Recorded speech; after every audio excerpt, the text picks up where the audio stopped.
Hello बच्चों, good morning, good afternoon, good evening. जब भी तुम मेरा वीडियो देख रहे हो स्टूडेंट, आज हम लोग केमिकल बॉन्डिंग के एक नए टॉपिक को सीखेंगे जिसका नाम है dipole and dipole moment. Heading डाल लो। उसके पहले हम लोग लेक्चर लिख लेते हैं। आज हम लोग को पढ़ना है लेक्चर नंबर 25 और इस लेक्चर में सीखने वाले हैं डाइपोल एंड डाइपोल मोमेंट। फिर से पढ़ो इसको, dipole and dipole moment. Heading डाल लो सब लोग।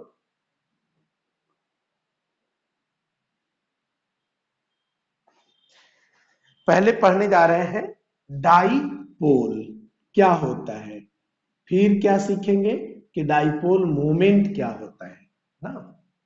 चलो, डाइपोल क्या होता है, जैसे मान लो let two charge, one positive one negative. दो चार्ज है, एक पॉजिटिव चार्ज है और एक निगेटिव चार्ज है। हैव सेम मैग्नीट्यूड, मतलब दो चार्ज है, एक पॉजिटिव चार्ज है और एक निगेटिव चार्ज है और उसका मैग्नीट्यूड क्या है, सेम है। दो चार्ज है, एक पॉजिटिव है एक निगेटिव है, जिसका मैग्नीट्यूड सेम है। जैसे मान लेते हैं कि एक क्यू चार्ज है पॉजिटिव, तो एक क्यू चार्ज क्या लेना होगा, निगेटिव, और दोनों का मैग्नीट्यूड क्या है, सेम है। क्लियर। और ये डी डिस्टेंस पर रखे हुए हैं। कितने डिस्टेंस पे, डी डिस्टेंस पे। और जो डी डिस्टेंस है वो बहुत स्मॉल है। ठीक, पूरा बात फिर से। मान लिए कि दो चार्ज है, एक पॉजिटिव और एक निगेटिव, जिसका मैग्नीट्यूड सेम है, मैग्नीट्यूड सेम है, लेकिन उनका साइन अपोजिट है क्योंकि एक पॉजिटिव और एक निगेटिव, और ये दोनों डी डिस्टेंस पे रखे हुए हैं। और ये भी बोल रहे हैं कि जो डी डिस्टेंस है वो बहुत स्मॉल है, बहुत छोटा डिस्टेंस है। ऐसे केस में इस पूरे सिस्टम का नाम डाइपोल होता है। मतलब अब इसी बात को डेफिनेशन के तौर पे लिखना चाहते हैं। कैसे कि डाइपोल लीजिए, साथ साथ लिखते चलो तो और अच्छा रहेगा। Dipole is a system in which two charge have same magnitude but opposite in sign, present at d distance, where d is very small। ठीक है। डाइपोल क्या होता है, तो डाइपोल एक सिस्टम का नाम है। किस सिस्टम का, जिसमें दो चार्ज होते हैं, एक पॉजिटिव और एक निगेटिव, दोनों का मैग्नीट्यूड सेम होता है, साइन अपोजिट होते हैं, और ये एक दूसरे से डी डिस्टेंस पे होते हैं। जहां पे जो डी डिस्टेंस होता है वो बहुत ही स्मॉल होता है, मतलब बहुत छोटे डिस्टेंस होते हैं। अब देखो, अगर ये छोटे डिस्टेंस होंगे तो क्या होगा, प्रॉब्लम क्या आएगा, जरा समझो।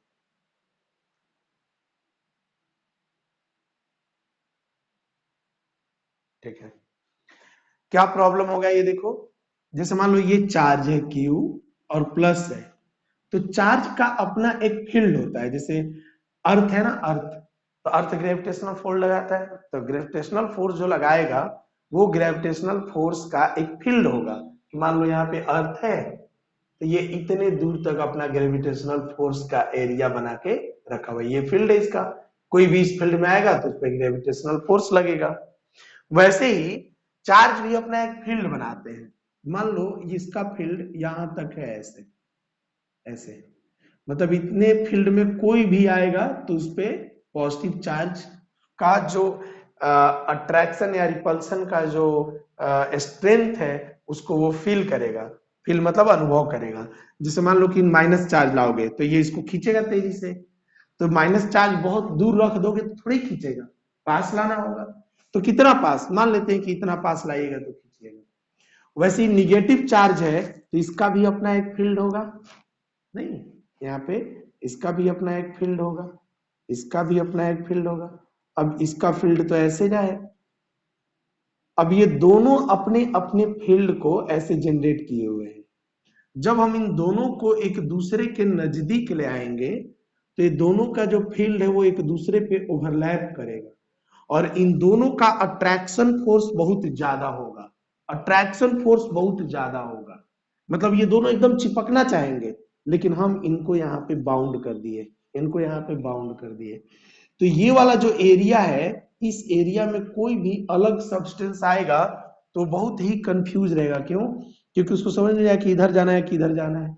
मान लो एक प्लस चार्ज आएगा तो ये उसको रिपेल करेगा, उसको अट्रैक्ट, मतलब ये तेजी से इधर जाना चाहेगा।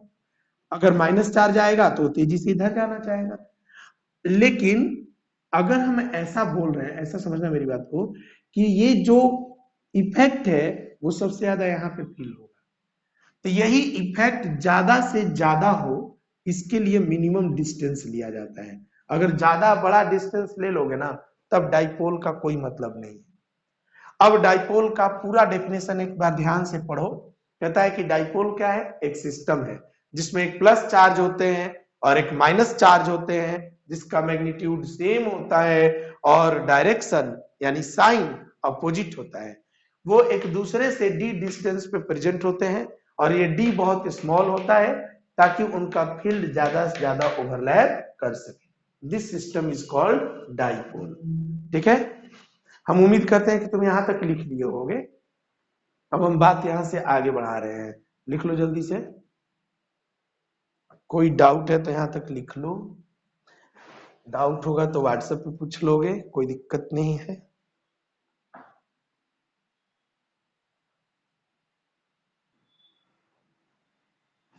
इसको हम मिटा रहे हैं और मिटा के एक टॉपिक स्टार्ट कर रहे हैं इसी में कि अब डाइपोल मोमेंट क्या होता है। तो dipole moment is a vector quantity। ठीक है, वेक्टर क्वांटिटी है ये, इसको म्यू से दिखाते हैं। म्यू वेक्टर है और तुमको पता है जो चीज वेक्टर होता है वो दो चीज पर डिपेंड करता है, depend on two factor. First magnitude, second direction. Direction, magnitude and direction. Mu दो चीजों पे डिपेंड करेगा, एक मैग्नीट्यूड पर और एक डायरेक्शन पर। पहले आते हैं मैग्नीट्यूड की बात। मैग्नीट्यूड क्या होता है? तो डाइपोल मोमेंट का magnitude mu equal to q cross d होता है। फिर से magnitude equal to q cross d होता है, जहां पे क्यू क्या है, तो जैसे मान लो ये एक डाइपोल का सिस्टम है, प्लस क्यू माइनस क्यू, इनके बीच का डिस्टेंस डी है। ये एक डाइपोल का सिस्टम है। ठीक है, तो कोई एक मैग्नीट्यूड क्योंकि यहाँ साइन का तो कोई मतलब है नहीं, तो कोई एक मैग्नीट्यूड ले लेते हैं यहाँ पे और डिस्टेंस इनके बीच का दूरी डी, वो हमारे पास डी है। अगर ऐसा करोगे तो डाइपोल मोमेंट का मैग्नीट्यूड निकल जाएगा। ठीक, डायरेक्शन कैसे निकालोगे? तो डायरेक्शन होता है पॉजिटिव टू नेगेटिव। फिर से इसका डायरेक्शन क्या होगा? पॉजिटिव से नेगेटिव। यहीं पे एक बात लिखेंगे कि in physics direction is negative to positive. देखो ये बात हम इसलिए लिख रहे हैं ना क्योंकि फिजिक्स का टीचर तुमको कंफ्यूज ना करे। कई बार फिजिक्स का टीचर बोलता है कि डाइपोल मोमेंट का डायरेक्शन नेगेटिव से पॉजिटिव होता है, तो याद रखना वेक्टर का डायरेक्शन कुछ भी हो सकता है, लेकिन फिजिक्स में नेगेटिव से पॉजिटिव माना जाता है और केमिस्ट्री में पॉजिटिव से नेगेटिव। अगर कोई क्वेश्चन तुम निगेटिव से पॉजिटिव लेके सॉल्व कर दोगे ना तो गलत आंसर आ जाता है, इसीलिए तुम ये वाला साइन कन्वेंशन कवर करना केमिस्ट्री में। ठीक, चलो इसको जल्दी लिख लो।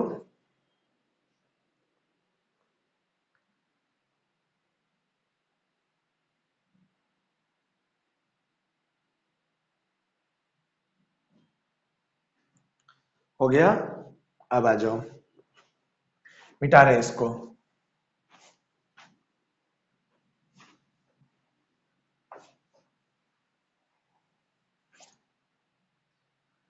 चलो इतना बात समझ में आ गया, आगे बढ़ सकते हैं। अब देखो, अब हम लोग यहाँ पे पढ़ेंगे नेक्स्ट पॉइंट कि डाइपोल मोमेंट केमिस्ट्री में कैसे एक्सप्लेन करें। जैसे मान लो हम कहें कि एक यहाँ चार्ज है प्लस क्यू, यहाँ चार्ज है माइनस क्यू, इनके बीच का डिस्टेंस है डी, तो मैग्नीट्यूड कैसे निकालोगे, क्यू क्रॉस डी। डायरेक्शन क्या होगा, नेगेटिव टू पॉजिटिव। इतना बात तो हम लोग सीख गए। अब हम लोग क्या सीखने वाले हैं, यहाँ सीखने वाले ये हैं कि अगर केमिस्ट्री में यही बात करना हो तो कैसे करेंगे। ध्यान दो, केमिस्ट्री में मान लो मेरे पास यहाँ पे कार्बन एटम, कौन सा एटम, कार्बन, और ये किससे जुड़ा हुआ है, फ्लोरीन से।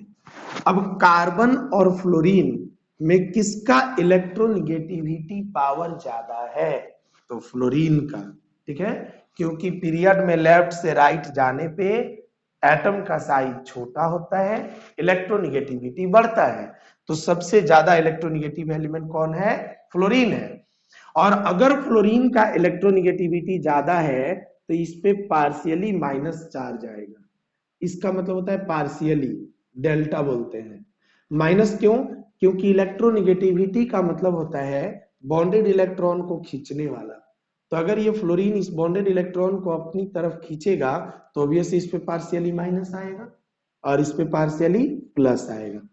अगर ये पूरा खींच लेता तो इस पे पूरा माइनस आ जाता और इस पे पूरा प्लस चार्ज आ जाता। क्लियर, मतलब ये पूरा चार्ज नहीं है, पार्शियली चार्ज है। अब यहाँ पे क्वेश्चन है कि बताइए इसका डाइपोल मोमेंट क्या होगा, तो इसका डाइपोल मोमेंट होगा mu is equal to q cross d, यानी चार्ज चाहिए, दूरी तो इनके बीच का जो बॉन्ड लेंथ है वो निकाल लेंगे।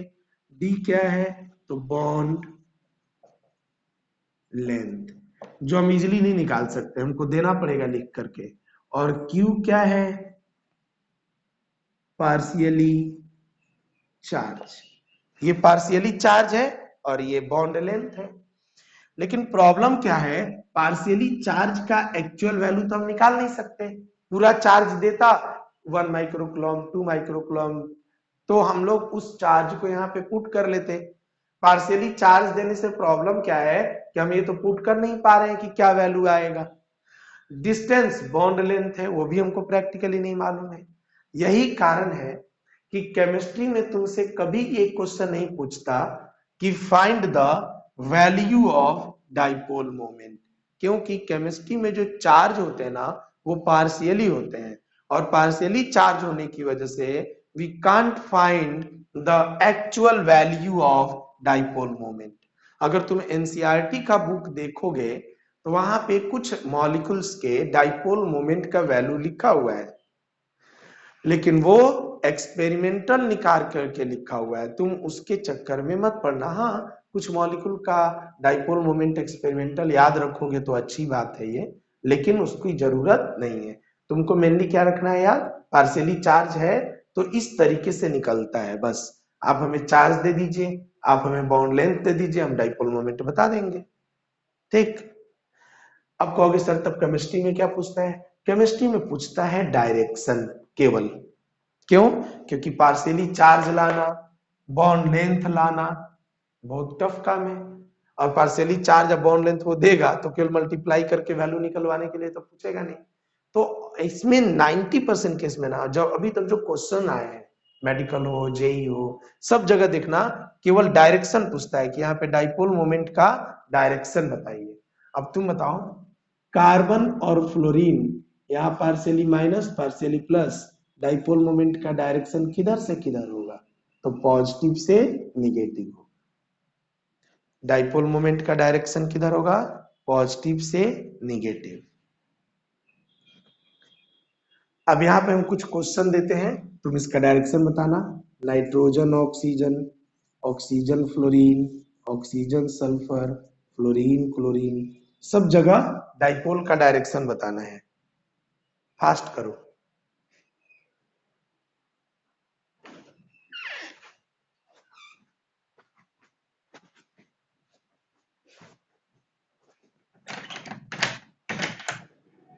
अरे क्या हुआ?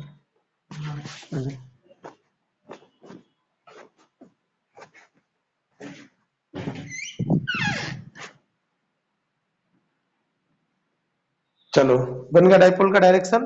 कैसे बनाएंगे अब ये देखो, नाइट्रोजन में और ऑक्सीजन में किसका इलेक्ट्रोनिगेटिविटी ज्यादा है, किसका, ऑक्सीजन का। तो ऑक्सीजन पे पार्शियली माइनस, नाइट्रोजन पे पार्शियली प्लस। डाइपोल का डायरेक्शन किधर बनाओगे, पॉजिटिव से निगेटिव। अच्छा बताओ, ऑक्सीजन और फ्लोरीन में किसका इलेक्ट्रोनिगेटिविटी ज्यादा है, फ्लोरीन का। ऑक्सीजन का कम, चार्ज प्लस। डायरेक्शन किधर बनेगा, ऑक्सीजन से फ्लोरीन। यहाँ पे ऑक्सीजन से sulphur, partially minus partially plus. यहाँ पे partially plus partially minus, direction ऐसे बनेगा। यहाँ पे सॉरी, सल्फर का इलेक्ट्रोनिगेटिविटी ऑक्सीजन से कम होता है ना, ठीक है। अब सही है, क्लियर है। सल्फर का इलेक्ट्रोनिगेटिविटी कम है तो डायरेक्शन अपोजिट बन जाएगा, इसका डायरेक्शन ऐसे, ठीक है। अब यहाँ पे थोड़ा सा टफ करते हैं। एक क्वेश्चन है, मान लो एक वेक्टर है, जैसे फोर्स क्या है, वेक्टर है। मान लो एक यहाँ पे ब्लॉक है, इस पे एक फोर्स इधर लग रहा है, इसका नाम है F1। एक फोर्स इधर लग रहा है, इसका नाम है F2, और दोनों के बीच में 60 डिग्री एंगल है। तो पूछा गया कि बताइए इस ब्लॉक पे नेट फोर्स कितना लग रहा होगा। तो तुम कहोगे कि सर फोर्स तो वेक्टर क्वांटिटी है, तो कैसे निकालेंगे, F is equal to under root F1 square F2 square 2F1 F2 cos 60 degree, यही लिखोगे ना। तो अगर डाइपोल मोमेंट वेक्टर क्वांटिटी है तो दो डाइपोल अगर लगेगा तो उसका भी रिजल्टेंट ऐसे ही निकाल लेंगे। जैसे अभी क्वेश्चन देख लो, हम कहें कि यहाँ पे कार्बन है, एक फ्लोरीन यहाँ है, एक फ्लोरीन यहाँ है, इसका डाइपोल है μ1, इसका डाइपोल है μ2।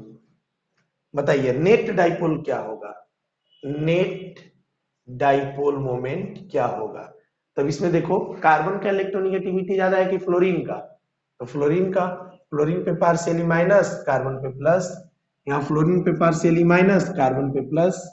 अब प्लस से माइनस एक डाइपोल यहाँ बना लिए, प्लस से माइनस एक डाइपोल यहाँ बना लिए, और इन दोनों का जो नेट रिजल्टेंट है वो इस तरीके से जाएगा।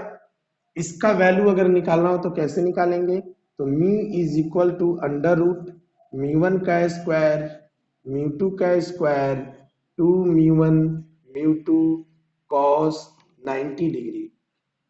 तुमको भी याद है कि cos 90 डिग्री का वैल्यू क्या होता है, 0 होता है, ठीक है। यानी μ1 स्क्वायर प्लस μ2 स्क्वायर, तो म्यू इज इक्वल टू 2, अब देखो μ1 स्क्वायर प्लस μ2 स्क्वायर, ये वैल्यू आया। लेकिन चूंकि दोनों फ्लोरीन है तो यहाँ पे μ1 इजकल टू μ2 लिख सकते हैं, तो यहाँ पे हम लिखेंगे 2μ स्क्वायर, यही ना। यानी कि net mu is equal to, mu बाहर आ जाएगा और √2 हो जाएगा, μ√2, ये इसका एक्चुअल वैल्यू होगा। डाइपोल निकालना भी सिखा रहे हैं, पहले देख लो, बहुत सिस्टमैटिकली पढ़ाए हैं। अगर कहीं पे इसमें कोई डाउट है तो तुम पूछ भी सकते हो, कहीं कोई डाउट है तो क्लास ले लो, नोट्स सीक्वेंसली बनाते चलो, और फिर जैसे ही क्लास खत्म होगा तुम व्हाट्सएप पे आके पूछ सकते हो। चलो मिटा दें। अभी क्वेश्चन डाइपोल मोमेंट पे, क्वेश्चन क्या है, यहाँ पे मान लो यहाँ पे एक कार्बन है, एक फ्लोरीन इधर है, एक फ्लोरीन इधर है, और बीच में यहाँ पे कार्बन है। कहता है फाइंड द नेट डाइपोल। क्या होगा? कहोगे सर ये डाइपोल तो इधर खींचेगा, ये डाइपोल इधर खींचेगा, ये है μ1, ये है μ2, यहाँ partially minus partially plus minus, ऐसे लिखोगे ना। अब दोनों फ्लोरीन है तो μ1 इज इक्वल टू μ2, और जब दोनों बराबर होगा तो नेट डाइपोल क्या होगा? 0। Net dipole 0, net dipole 0। और जब नेट डाइपोल 0 होता है तो उसको हम लोग नॉन पोलर कहते हैं। क्या बोलेंगे उसको? Non polar. एग्जाम्पल के तौर पे CO2 का डाइपोल बनाओ, CCl4 का डाइपोल बनाओ। 2 क्वेश्चन है, दोनों क्वेश्चन वीडियो पॉज करो, फटाफट सॉल्व करो।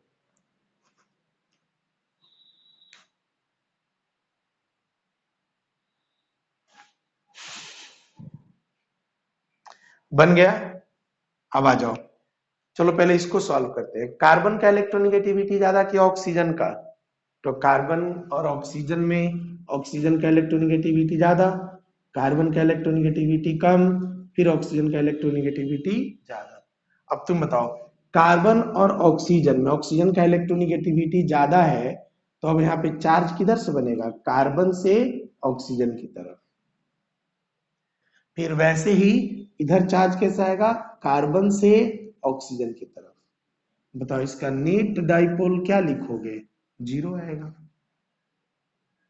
ठीक है, अब आते हैं CCl4 का डाइपोल मोमेंट डिस्कस करने। पहले बताओ यहाँ पे कितना सिग्मा बॉन्ड है? 4, और 4 सिग्मा बॉन्ड का हाइब्रिडाइजेशन क्या होता है? sp3।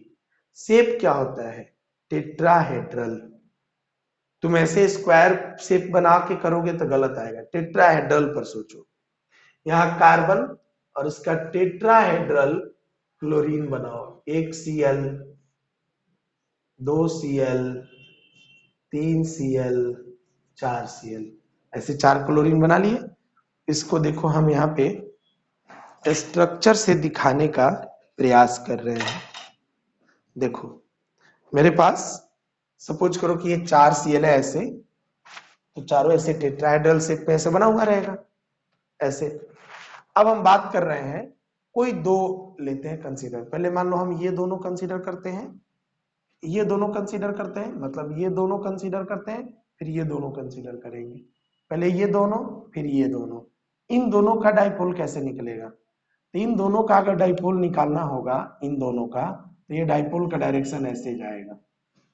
ठीक, दोनों के बीच का बॉन्ड एंगल 109 डिग्री।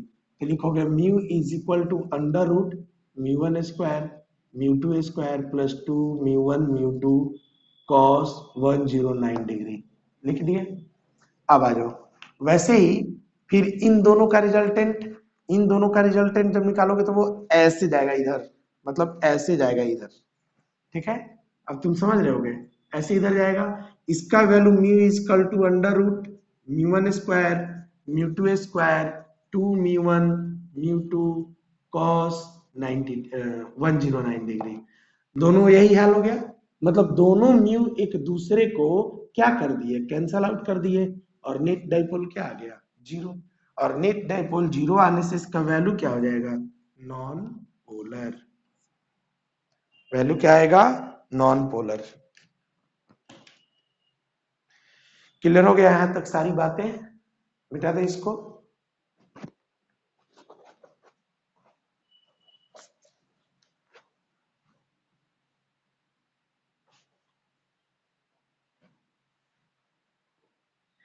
इस तरीके से हम लोग डाइपोल मोमेंट के एक दो क्वेश्चन को सॉल्व किए। चलो एक दो क्वेश्चन और सॉल्व करते हैं।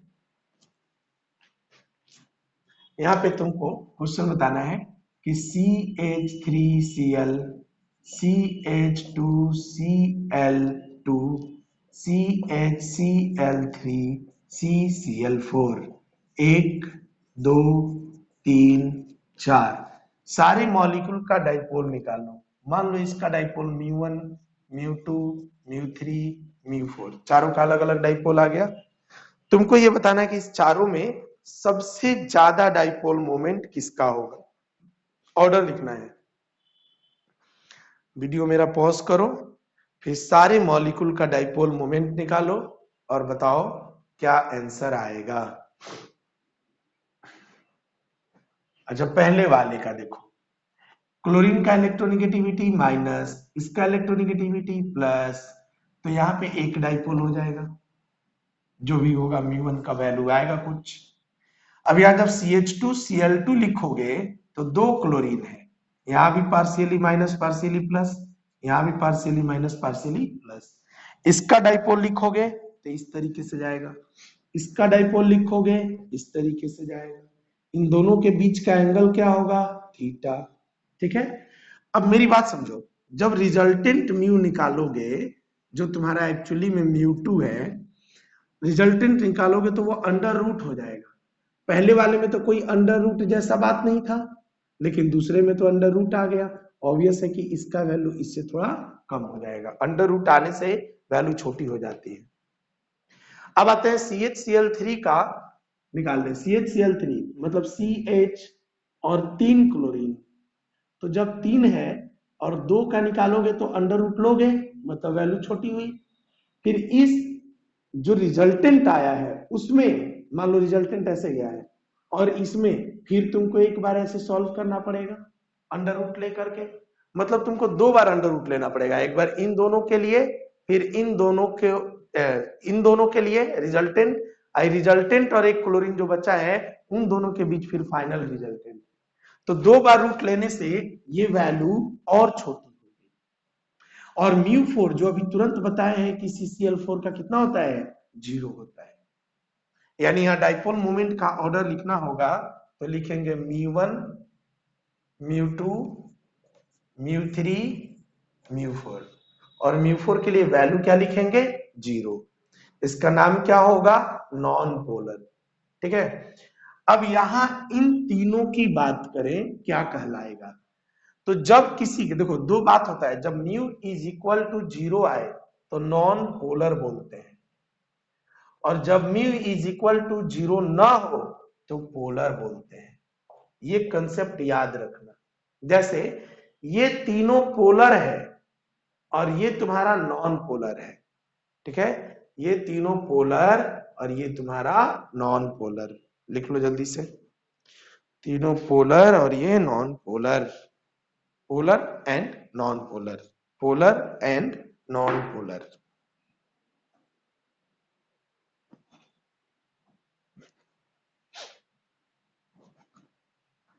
चलो मिटा दे इसको। इस तरीके से पोलर एंड नॉन पोलर का कंसेप्ट हमारे पास आ गया। अब आगे बढ़ते हैं, एक होता है पोलर, एक होता है नॉन पोलर। अब यहां क्वेश्चन देखो, CH3 CH2 लिखते हैं यहाँ पे, अभी CH3 CH2 CH3 CH triple bond CH3। देखो तीन मॉलिक्यूल है, तुमको बताना है इसका डाइपोल का डायरेक्शन, इसका डाइपोल का डायरेक्शन, इसका डाइपोल का डायरेक्शन। जल्दी से वीडियो पॉज करो फिर इसको सॉल्व कर दो।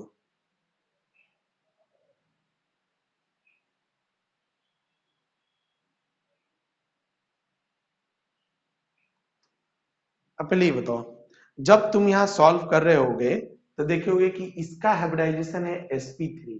अच्छा, इसके काइंड ऑफ इंफॉर्मेशन बता दें कि जैसे जैसे s कैरेक्टर बढ़ता है, s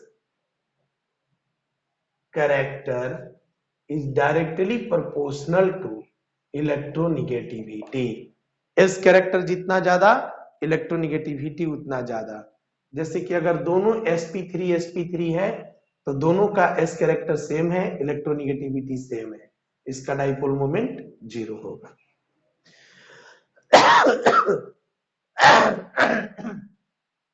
इसका हाइब्रिडाइजेशन आया sp2, इसका हाइब्रिडाइजेशन आया sp3, किसका इलेक्ट्रोनिगेटिविटी ज्यादा, sp2 का, तो sp3 से sp2 चार्ज होगा। क्यों? sp2 का इलेक्ट्रोनेगेटिविटी बड़ा होता है sp3 से। तो अगर इसका इलेक्ट्रोनेगेटिविटी इससे बड़ा होगा तो यहाँ पार्शियली माइनस यहाँ पार्शियली प्लस होगा, तो डाइपोल मोमेंट का डायरेक्शन ऐसे जाएगा। ये तुम्हारा है μ1, ये μ2, कुछ ना कुछ मान लो x वैल्यू। यहाँ पे इसका हाइब्रिडाइजेशन है sp, हाइब्रिडाइजेशन पढ़ा चुके हैं, हाइब्रिडाइजेशन बता चुके हैं। और इसका है sp3, किसका इलेक्ट्रोनेगेटिविटी ज्यादा? तो इसका। क्यों? हाइब्रिडाइजेशन sp है। अब ये भी तुम्हारा डाइपोल का डायरेक्शन ऐसे ही होगा, क्योंकि यहाँ पार्शियली माइनस, सॉरी यहाँ पार्शियली माइनस, यहाँ पार्शियली प्लस। मान लेते हैं कि इसका डाइपोल का वैल्यू μ3 = y है, तो y हो गया। अब इस तीनों में सबसे बड़ा वैल्यू कौन है? तो μ3। नाम क्या लिखेंगे? μ3 is greater than μ2 is greater than μ1। यही हमारा ऑर्डर होगा। और μ1 = क्या लिखना होगा? 0। ठीक है। इस तरीके से डाइपोल मोमेंट पे हम लोग कुछ क्वेश्चन अभी किए हैं, अभी और क्वेश्चन करना है। फिर डाइपोल मोमेंट को हाइड्रोजन बॉन्ड से जोड़ना है। ये बहुत इंपॉर्टेंट लेक्चर होगा हमारा। Next lecture, lecture number 26। उम्मीद है घर पे पढ़ाई करते रहे होगे ना। कोई भी डाउट हो व्हाट्सएप पे आके पूछ सकते हो। Thank you.